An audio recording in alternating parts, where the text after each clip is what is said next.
looking to stand up. This is going to be the time that we do this, otherwise we go into the other breakdowns. From here, we have the cradle option, or I come through and I start looking. I go over the head as opposed to around the head like we did with the cradle. So I go over the head, I start looking for my opponent's heel, controlling the very end of the lever. Don't go down by the hamstring or the calf. Go all the way to the heel, sag off the right shoulder, and pull the leg towards you. And we end up in this position here. Now from here, it's very important I control the end of the lever, control the heel, okay? Because now from here, ankles crossed, keep the high ball ride, grab the very end of the lever, okay? From this position, you just pull, and we got a nice hamstring stretch right here. If his foot was all the way to my shoulder, then I would go elbow deep. But if it's far away, you won't be able to get to elbow deep, so just keep the heel. If I grab anywhere lower than the heel, even at the ankle, he goes to curl the foot, I'll never be able to hold it. So if he curls it, and I feel like I lose that, just go in and start looking to threaten the neck.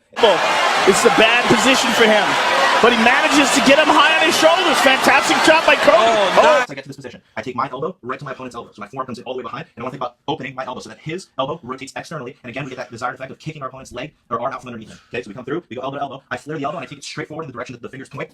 We get a super nice breakdown down to the mat. So it's a race against the clock here. He knows he doesn't have a whole lot of time. He knows that Mitsugaki is trying very hard to defend. Well, utilize that great 2-on-1, and he manages to pass it over his head. Okay, right away, what I'm going to do is start to take my right shoulder back behind me here. Okay, so again, this is super important. Our shoulder first starts underneath him. As he passes this over, I fight it. He managed to get it back. I punch my right shoulder back. Okay, Next, what I like doing is getting my pinky grip and Kimura. Okay. The fight to this point. Now he's trying to lock in a submission. All jiu-jitsu from this position. Attachment here, we can peel this off, pass our hand back, and start to look for strangles. Another option, okay, if we can get this more as we push to the other side, we scoot our hips back, drive him up, and retake the back again with great strangle options. See, there's always the potential for that arm triangle again. See that right arm of Mitsugaki? There's the arm triangle from the bottom. He's got it from the bottom. Very difficult to finish from the bottom, though. He's going to have to try to scoot his hips out to the left and really apply pressure.